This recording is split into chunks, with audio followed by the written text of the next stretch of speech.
Good afternoon, and thank you for joining us today. We are actually here live at the Cross Insurance Center in Bangor, Maine, where we are running one of our vaccination clinics. And so we are actually watching on the other side of the camera as people go through the line, getting their vaccine, feeling safer after they leave. As always, we'll start off with a few numbers. So as of this morning, Northern Light Health is taking care of 17 patients in our inpatient hospitals who are infected with COVID-19. One of those individuals is at A.R. Gould Hospital, 6 at Eastern Maine Medical Center, 1 at Inland Hospital, 3 at Mercy Hospital, and 2 at Sebasticook Valley Hospital. In addition, we are caring for 4 individuals at home through our home care and hospice agency. Those are wonderful numbers, but I will continue to caution people that we want you to still take this seriously, that we need to continue to do the things that we've been talking about for a year now, wearing our face coverings, staying 6 feet apart when we're out in public, trying to avoid large gatherings, and washing our hands frequently. It only takes one individual to cause an outbreak, and we all want to prevent that. One of our leading strategies of preventing is vaccination. And so as of yesterday's numbers, Northern Light Health has administered a total of 48,067 vaccines against COVID-19. This represents 31,940 first doses and 16,127 second doses. And again, as I said, as the numbers continue to decline in Maine, we should be happy about that, but take that with a bit of caution, particularly because now we see around the country that the UK variant or the B.1.1.7 variant is starting to increase. And there are some projected models that say that sometime in March it may become the more dominant strain here in the United States. As we talked about before, this is a more infectious variant, meaning that it is spread more readily from person to person. So again, here in Maine, we've done an excellent job at keeping our citizens safe. Let's continue to do so. So we're happy to report that we have enough vaccine supply that we're able to now open the Cross Insurance Center in Bangor for a 4th day, both this week and next. We will be hosting clinics on Tuesday, Wednesday, Thursday, and Saturday. We are very excited to ramp up our vaccination efforts. We do have appointments available for this coming Saturday as well as for our clinics next week. So please, if you fit the age category of 70 and older, please reach out to get scheduled for a vaccine. Last week, we were able to open up the second pod at the Cross Insurance Center concourse. This will allow us to vaccinate up to 3,000 people per day, depending on vaccine supply. I would ask that people who are signing up for vaccination not sign up for multiple vaccination appointments, as it slows down our vaccination efforts because you will essentially reserve a dose that you don't need that could be going to someone else. We are also asking that people not leave the state of Maine to get their first dose of vaccine and then return for their second dose. Our process is that when a person registers for a vaccination, the first and second doses are automatically reserved for that individual. When you sign up for a vaccine, you are actually signing up for 2 doses. Lastly, I'd like to thank the countless employees, community partners, and volunteers for making our vaccination efforts so successful, and a particular thanks to the City of Bangor for its support. So many people should be credited with making our vaccination process a success. Mainers are not only strong and resourceful, but we are the kind and compassionate. This has been so evident to me during this entire process. I'm going to turn it over to Paul to talk a little bit about our volunteer program. Thanks, Dr. Jarvis. So as Dr. Jarvis said, this is a collaborative effort with Northern Light staff, community volunteers, the City of Bangor, and others contributing efforts to pull off the vaccination activities at the Cross Insurance Center and soon to be at the Expo in Portland and other locations throughout the state. We couldn't do it without that high level of volunteerism. We are asking for folks from the community who are interested in volunteering to register for future vaccination clinics. But I want to note and that patience is very important in this process. We have a number of people volunteering with some regularity already, and we know that we will need more as the weeks and months continue throughout the vaccination process. And so if you do register, please be patient. We do want to process our volunteer registrations in a timely fashion, but it does take time. And we're pleased to say that we've had a large show of support to date. So we want to thank those who have volunteered and those who will be volunteers in the future with us. Thank you, Paul. There is a website set up that people can go to if they want to volunteer. It's northernlighthealth.org/COVID volunteers, all one word. I do want to say about an important change for healthcare workers who still need to schedule their appointments for vaccination. If you are a healthcare worker and only a healthcare worker and need to schedule your vaccine, please call 207-204-8554. Long distance or carrier fees may apply depending on your carrier. This will be only for registration for healthcare workers going forward and only for healthcare workers. So if you're not a healthcare worker, please use our other appointment line or register online. Finally, we'd like to talk a little bit about a myth that we've heard circulating on social media that vaccination clinics are a significant source of income for health systems such as Northern Light Health. We do not generate any profits from mass vaccination clinics. When you factor in labor costs, supplies, facility use, we actually lose money when we are doing this vaccination efforts. We are not hosting these to generate profit. We are hosting these because we are a healthcare agency, and this is what healthcare agencies do, and this is the right thing for us to do for Maine and our community. And with that, I'll open it up to questions.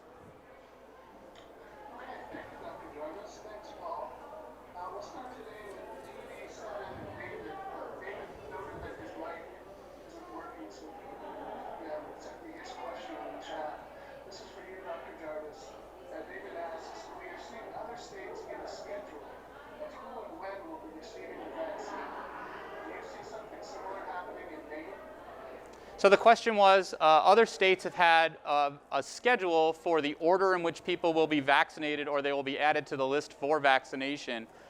Do I see that happening here in Maine? So right now, I am proud of the efforts that Maine has done. While we have seen some people talk about other states having clarity in their order, it has actually caused more confusion for people, as they cannot give exact dates as to when they will move to the next phase, and so people get anxious and start calling us. Right now, Maine is pretty strict.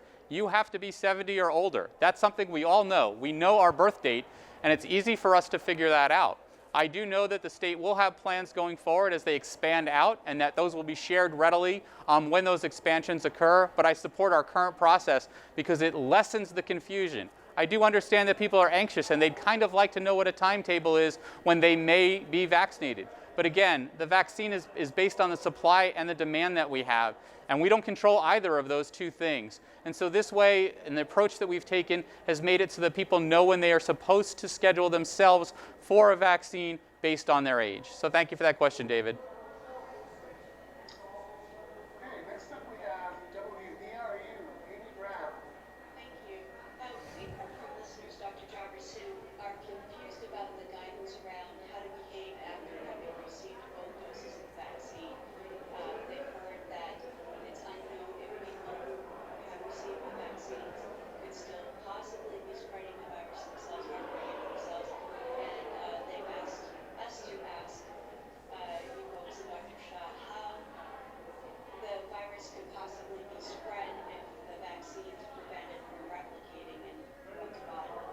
Very good. So that was the question is that after people are vaccinated, what do we know about whether they have the possibility to spread the disease, and why are we encouraging people to continue to do the same things before they've been vaccinated?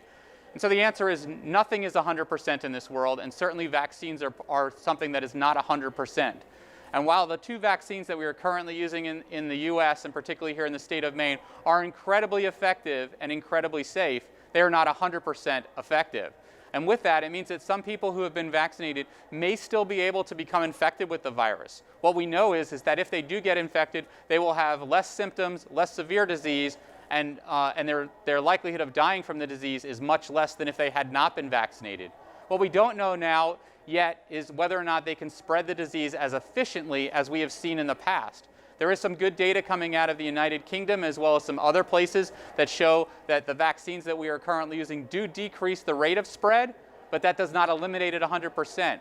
So until enough of us have been vaccinated that the overall level of virus in our communities is low enough, we will need to continue to wear our masks, continue to social distance, continue to avoid gatherings, and continue to wash our hands frequently. That last one we should do anyway.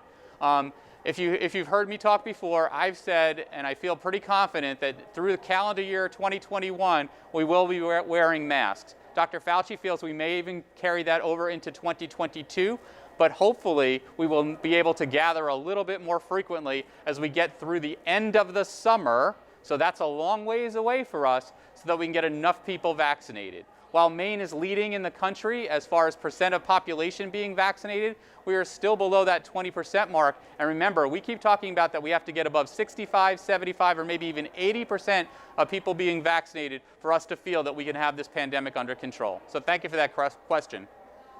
Thank you. And we also, just before we received the announcement about your seeking volunteers with the vaccine clinics, I've heard a few days previously from some semi-retired nurses who had signed up on the Maine Response website but had never been called to help, and they were wondering why that is. Are hospitals able to access the state's Maine Response website, or are those folks only channeled with the CDC and the HHS? I think I'll let Paul talk a little bit about how we're handling retired physicians and nurses and other practitioners. Sure, and thanks, Dr. Jarvis.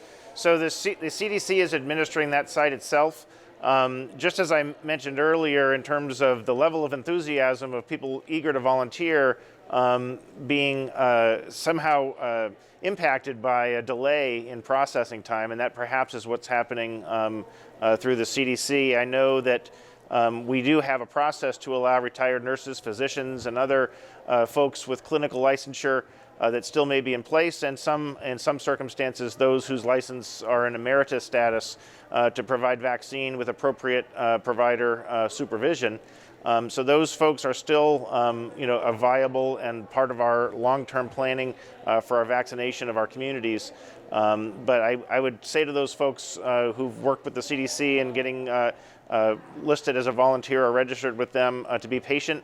Our needs will be ongoing and many over the weeks and months to come, and I would say confidently that they will be contacted in due time through that process through the CDC. But I would direct specific details to the CDC's process.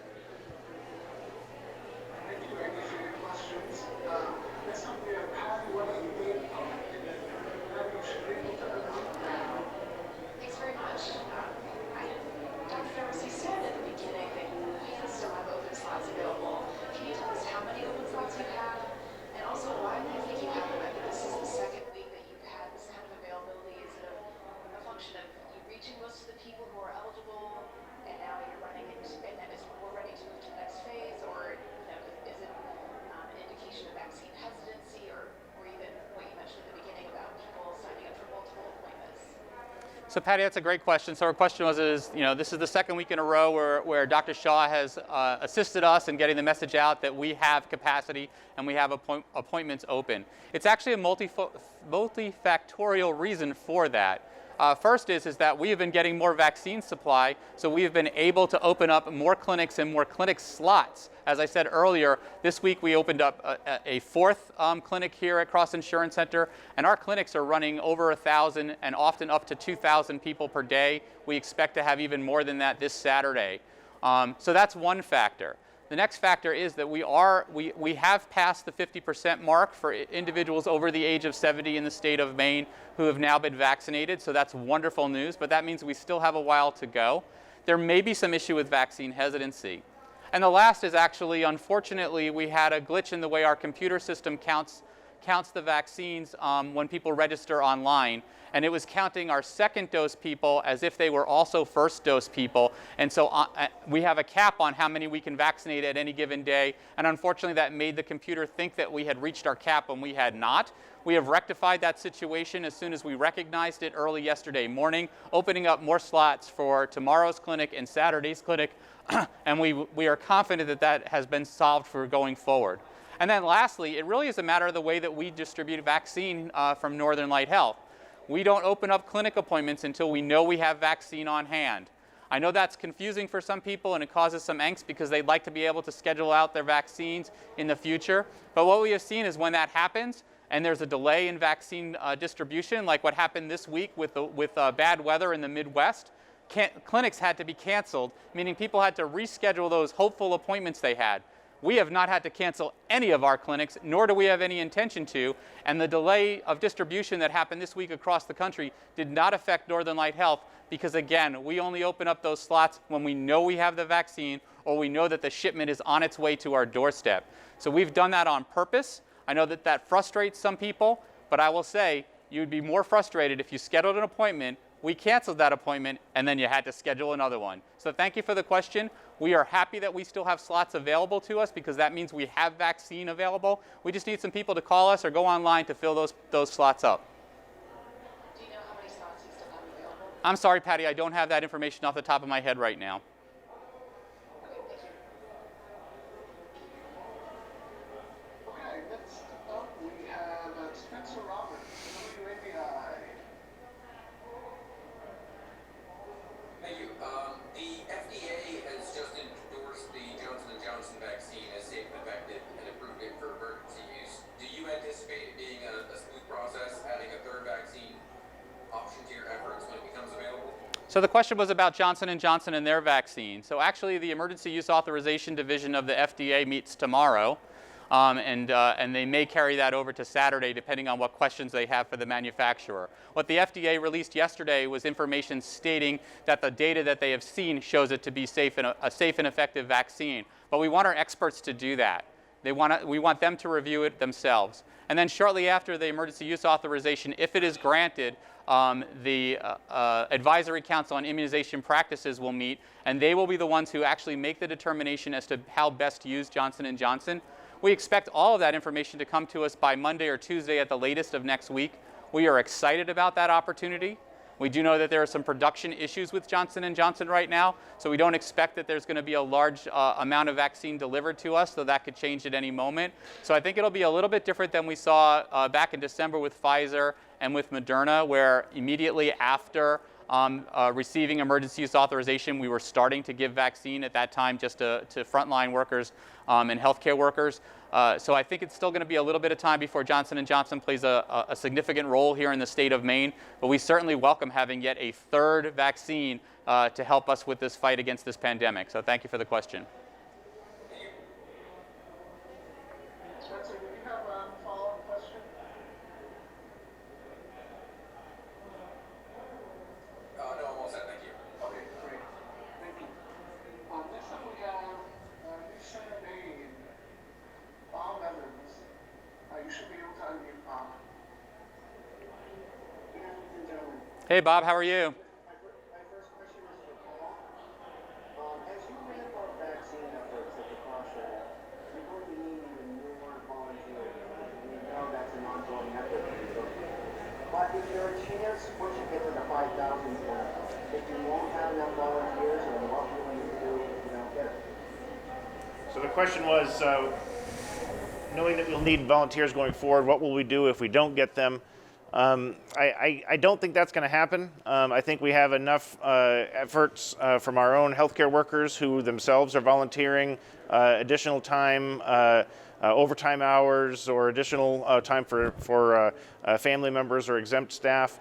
In addition, we have seen a significant amount of interest from area businesses, such as Bangor Savings. We have support from the city of Bangor in the form of donating some time to volunteer at the clinics. So I'm optimistic that we'll continue to have a strong support for volunteer efforts into the weeks and months to come, both from groups, as I mentioned just now, and also individuals, which will all be an important part of our ability to continue to operate the vaccine clinics at maximum capacity. We always want the limiting factor to be the doses of vaccine. Once we receive the vaccine, we want to get it into arms as soon as possible, and so we're committed to doing that. We've done it this far, and we're very confident we'll be able to continue that mission.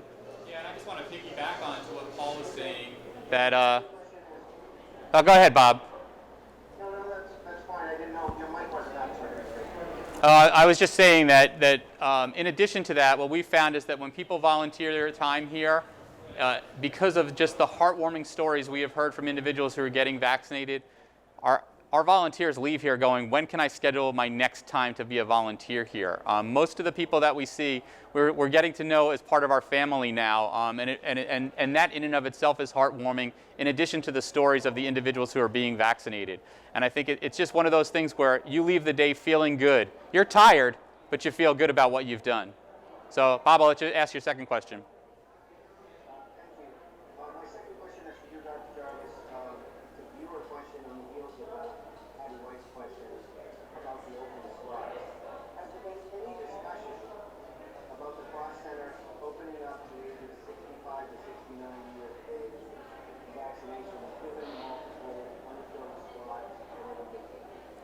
So the question was, have we given any consideration to expanding out the use criteria for vaccination beyond age 70 and above?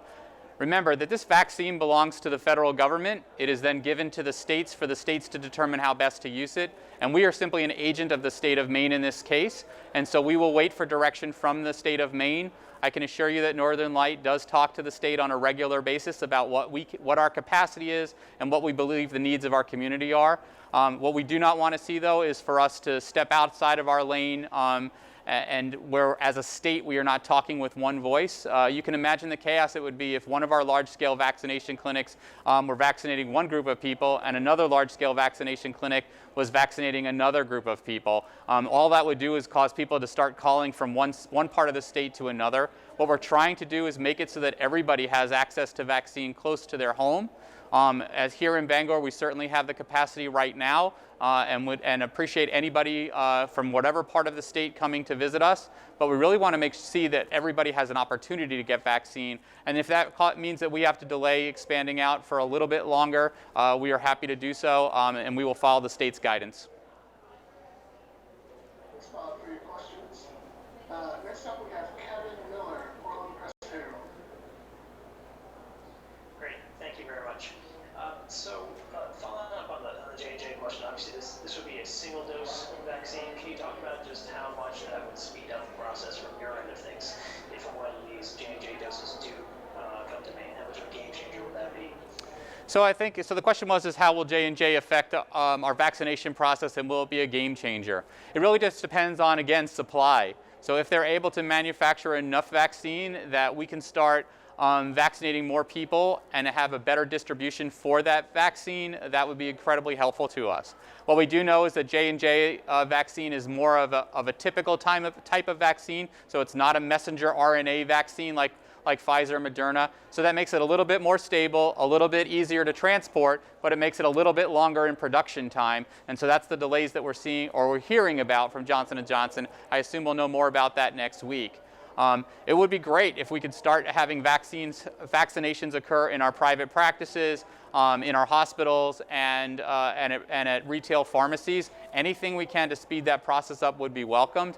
I will say that Northern Light Health is very comfortable with the process we have in place for using the Pfizer vaccine in particular, but also the Moderna vaccine. We plan on continuing to have a large-scale vaccination clinic here in Bangor, as well as in Portland, and up at A.R. Gould, using the Pfizer vaccine for the foreseeable future, unless something dramatically changes.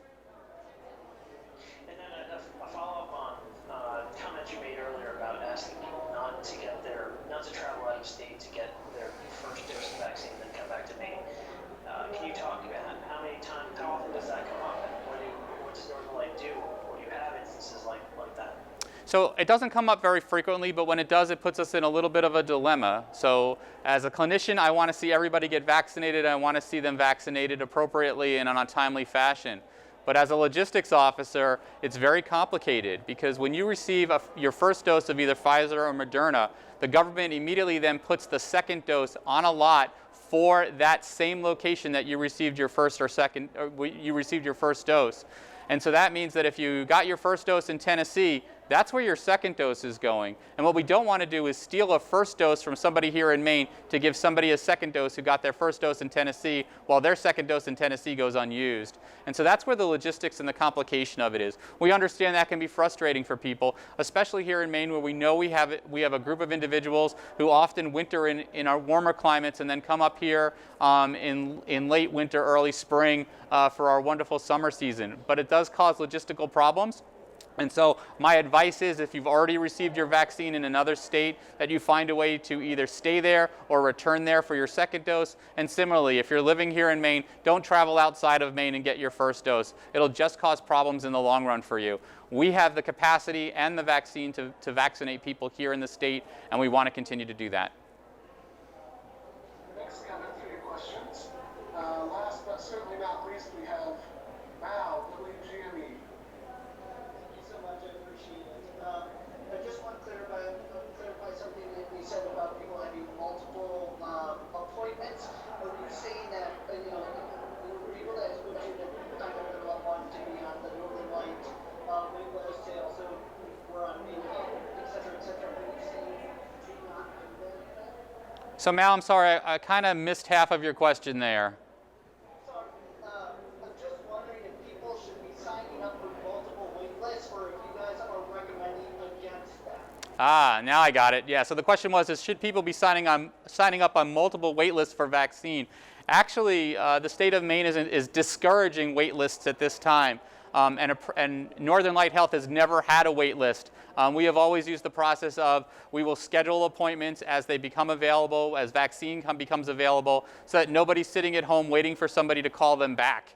We want to make sure that when you're done with the process, you have a scheduled appointment with vaccine with your name on it waiting for you at our clinics. What we don't want is for somebody to schedule 4 or 5 appointments, say here at the Cross Insurance Center going, I'm not sure which day of the week's going to work for me next week to get to Bangor. Because what that does is that blocks another individual from being able to sign up for those appointments, and that's really unfair. And so that's what our ask is that if you go through our Northern Light website, or if you go on the Maine CDC website and get the link to our website, that you actually go through the process, sign up for one particular time. I assure you, when we open a clinic, we have plenty of vaccine on hand to serve everybody who's got their appointment. It doesn't matter whether your appointment's at 9 o'clock or 5 p.m., the vaccine is here for you.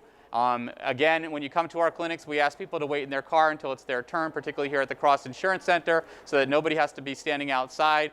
We are very efficient, we are very thorough, and again, if you schedule an appointment with us, we will honor that appointment and we will get you your vaccine. Okay, that makes sense. Thank you. And then my follow-up question is that you guys are you still planning on opening up the Portland clinic on March 2nd?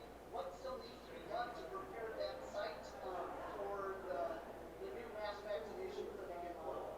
So Mal, it's a great question. The question was about when will Northern Light Health open up its large-scale vaccination clinic in the Portland area. We are expecting that we will be able to do that next week.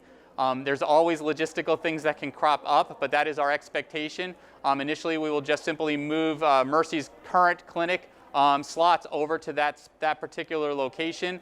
And then afterwards, we'll be able to expand it up after we've worked out all the details.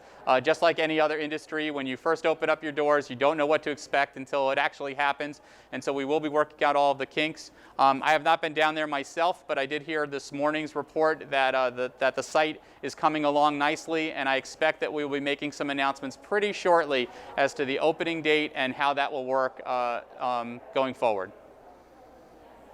Thanks, Mal, for your questions. That brings to the end of our question and answer portion of the media conference today. We appreciate everyone attending and helping to spread the word as usual. As we noted before, if you would like a high quality copy of the video for today, just let us know in the chat. Here you go, and we will make sure we get that off to you as soon as possible. Yeah, I just want to say again, thank you everybody for helping us. You guys have been wonderful in helping us to get our message out. This is a crucial time, especially as we talk about trying to make sure that appropriate people are getting vaccinated. I hope that this worked out well with us being here at the Cross Center. It worked out well for Paul and I as we are on site actually helping to man the stations. And again, thank you all and be safe. Thank you.